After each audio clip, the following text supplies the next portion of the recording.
Nadia Dunn. Welcome to IDX TV. We're here at the Package Fulfillment, Logistics and Delivery Expo in Cincinnati, and I'm delighted to be joined by the lovely Rick from the Front Door Collective. Thanks for joining us, Rick. It's lovely to see you. Thank you so much, Nadia. It's a pleasure to be here. Now tell us about the Front Door Collective and your role there. Well, the Front Door Collective is a last mile delivery network. We are going to be delivering packages to nationwide in the United States. And, it sounds kind of an audacious thing, but we want to give you a strong alternative to UPS, FedEx, or the U.S. Postal Service. Today in the U.S. market, those three companies account for 97% of all last mile deliveries. And if you're a large computer company, a phone company, and it's Christmas time, those companies are putting the squeeze on you. Mm-hmm. They're adding surcharges, they're having caps, they're having tiered pricing. They're not taking your packages for you. So you need to find somebody else to deliver at peak. But also during non-peak, you need somebody who can be a reliable service partner for you. So if you look at the US market, Amazon had the same problem. And they had enough volume where they built their own delivery network. So if you see the gray vans with the blue trim driving around your neighborhood, I think they have them in the UK as well.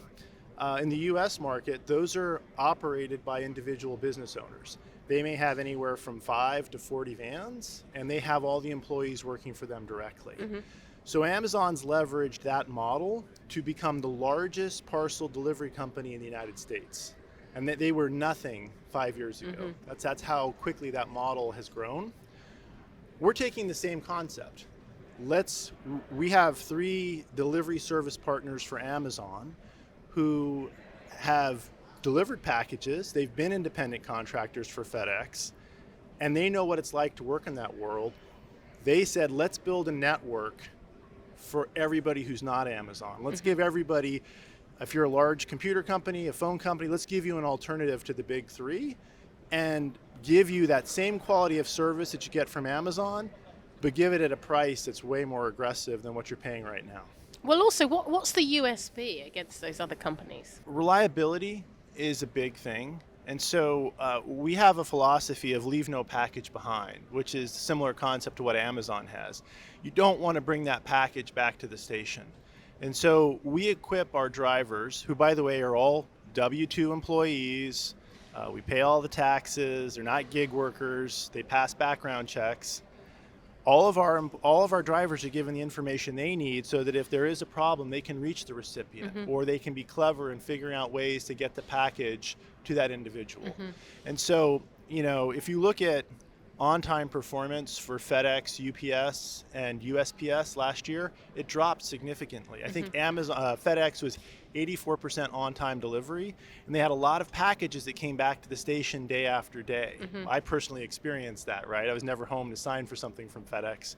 Our drivers are incented to get that package delivered in real time. So that reliability of service, that 99.9% on-time deliverability, that's the first thing.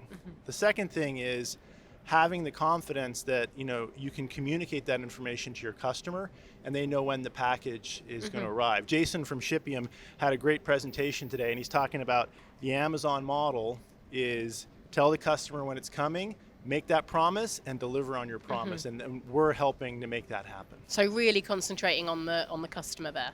Absolutely. I mean, there is such an opportunity to delight the consumer, right? And so many times shipping companies fail to delight the consumer. I mean, I have great experiences with UPS, right? I know they're delivering my package. I'm in a rush to get out of town. They've got the Christmas gifts in their van, and I can see the van driving around my neighborhood, but he's not at my house yet.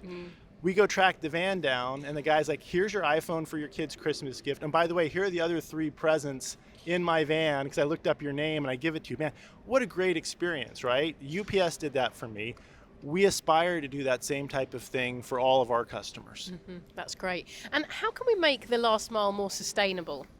It's an important thing, right? I mean, I think the Pitney Bowes Global Shipping Index indicates that we're going to basically double the number of e-commerce deliveries over the next 5 to 6 years, which is pretty incredible. When you think about all the packages in your house, that's a big carbon footprint, And I think the first thing is you need to get rid of carbon fuels. Right? You have to have an electric fleet.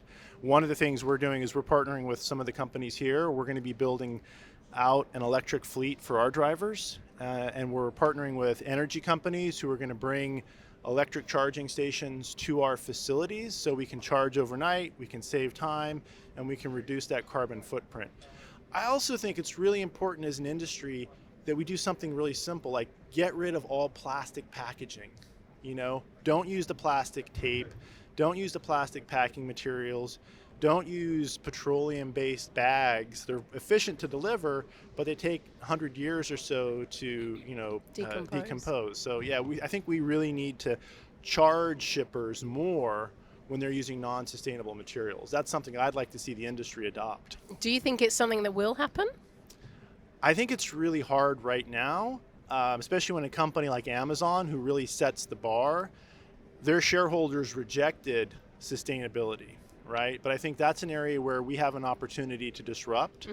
And if you look at brands like Adidas, Nike, they're really leading on sustainability, and their chief sustainability officers are really focused on things like that. So I think there's an opportunity, but it's going to have to come from the big brands. It's not going to come from the shippers.